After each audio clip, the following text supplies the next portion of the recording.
Dr. Béné, you are one of the leading world experts in the field of fisheries and food security, and thank you for taking the time to speak to us on the occasion of the ICSF campaign on the contribution of small-scale fisheries to food security. A starting point maybe for this conversation is the voluntary guidelines for securing sustainable small-scale fisheries from 2014 by FAO. In which one of the key objectives of these guidelines is formulated as follows. It is to enhance the contribution of small-scale fisheries to global food security and nutrition, and to support the progressive realization of the right to adequate food. So very clearly, these international guidelines connect small-scale fisheries to food security. So that is the reason we would like to talk to you further about it. A few years ago, in your article Feeding the 9 Billion, you note that fish is already making a major contribution to the human food supply. And maybe you could elaborate a bit on this. Yes, so I think in that article, in others, what we were trying to reestablish is a well-known knowledge in the scientific and academic literature, which is effectively fish is a very rich type of food. We could say it's actually one of those nutrient-rich or nutrient-dense food. By nutrient-rich, what we mean is effectively is a fundamental supply of macro and micronutrient. Fish comes from different sources. It comes from industrial fishing, it comes from aquaculture, and it comes from small-scale fisheries. So what is the relevance of small-scale fisheries in particular for fish and food security? Okay, so I think there's different pathway to see this. The first one is obviously the fact that small-scale fisheries make available fish on the market, okay? And so if broadly speaking, in the last 10 to 15 years, fisheries as a whole has been providing every year between 90 and 100 million tons, about half of that is coming from small-scale fisheries.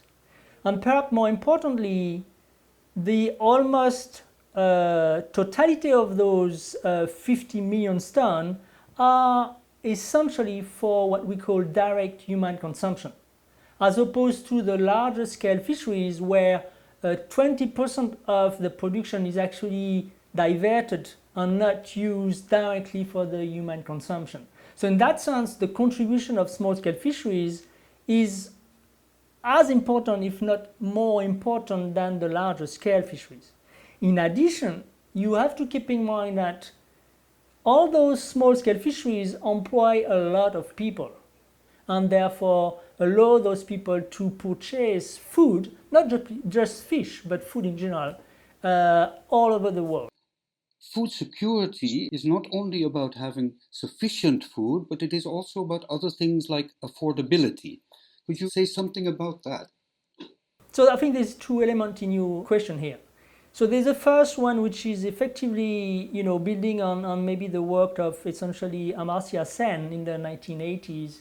We realized that food security is not simply about availability, is not simply about production. And I think one of the critical points made by Sen was the fact that you could have still famine in countries where food is available. So that leads us to point out the issues of affordability. As I was explaining earlier, effectively small-scale fisheries as a whole, and small-scale fisheries in particular, contribute to improving the availability of fish in the world by the fact that a large, if not the whole, production of small-scale fisheries is used for direct human consumption. So that is the availability part. Now, the tricky part is that fish is about the affordability, because you may have heard those adage, which is one say that fish continues to migrate even after it's been caught, or fish goes where money is. And what does that mean? It means that fish, for different reasons, is one of those commodities that is highly traded. Okay? And it's not simply traded, is also follow, unfortunately, very strong economic rules, which is the affordability is very strongly dependent or influenced by the availability. In other terms, fish is cheap if there is a lot of fish, and fish become very quickly very expensive when it become rarer. Okay, and unfortunately, because of the trade toward essentially high income level countries, it means that the countries where fish is produced, which could be medium or low income countries, might not have as much fish available as they produce, because a lot part of what is produced is effectively exported. Some people will argue, yes, with the money that you make with the exportation, you can buy other food.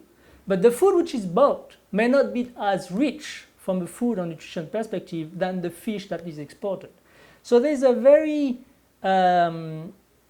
thin balance to be found between how much money you can make by selling off your fish to rich country and how much maybe you should try to keep more regionally to ensure the nutrition security of the local people. And this is where maybe the balance is not yet or has not been found yet. Okay, if we translate this to the situation of, let's say, a poor urban consumer in Ghana or in India or some other place, to what extent do they benefit from the catches, from the activities of small-scale fishers? To what extent can we make a connection there? I think the connection has to be made. It's interesting you mentioned, Maarten, the urban consumers, because I think historically our mental model about fisheries was a producer in a rural area.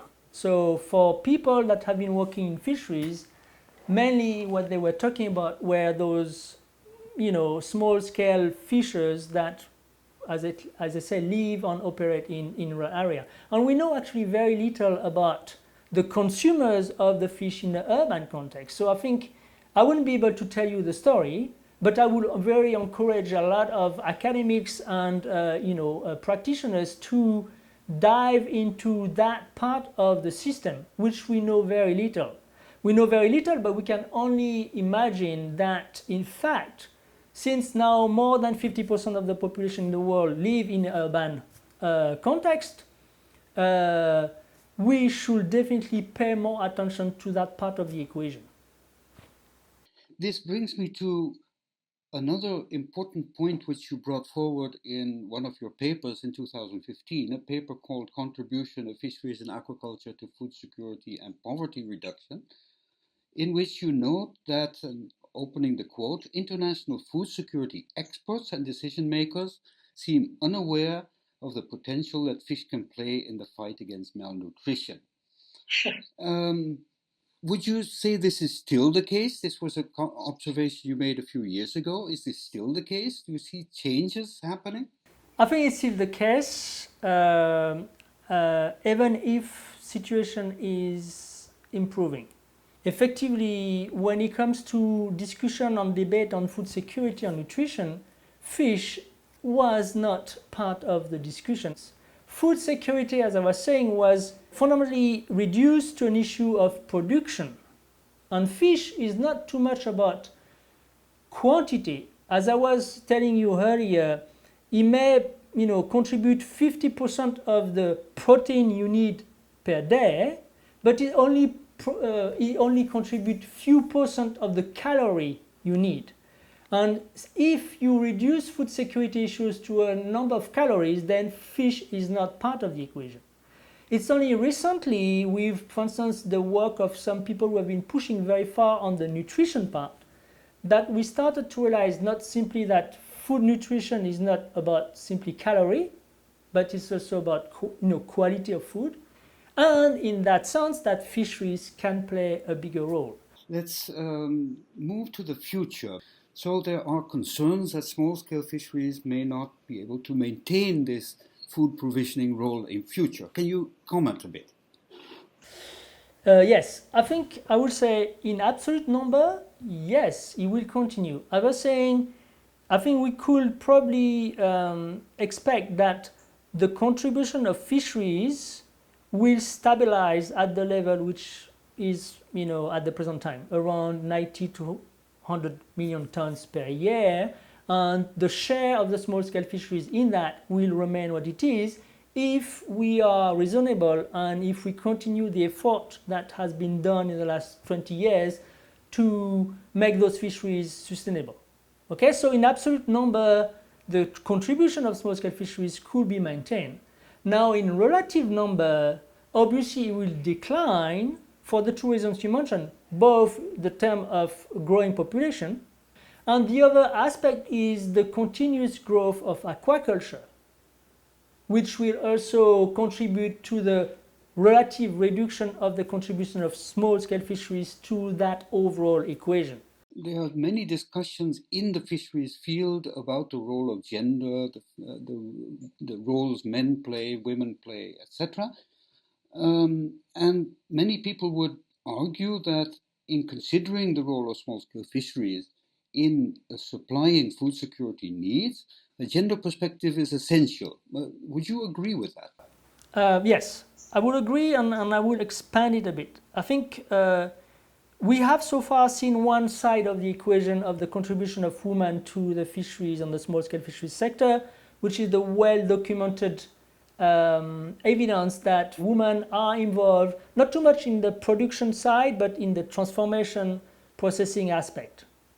Okay, and I think there is evidence and there's numbers to show that when we take into account, again, not just the production step, but the processing and the transformation and the selling, then you could probably argue that about 50% of the people that are involved in general in the sector are actually women.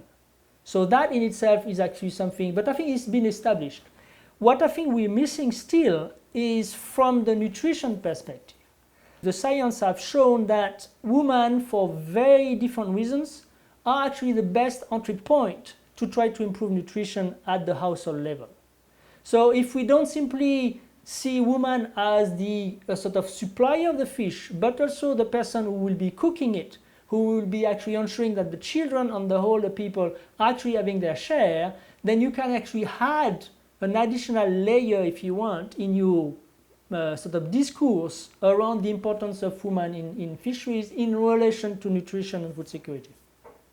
Thank you very much, Dr. Bene, for this conversation. You're welcome.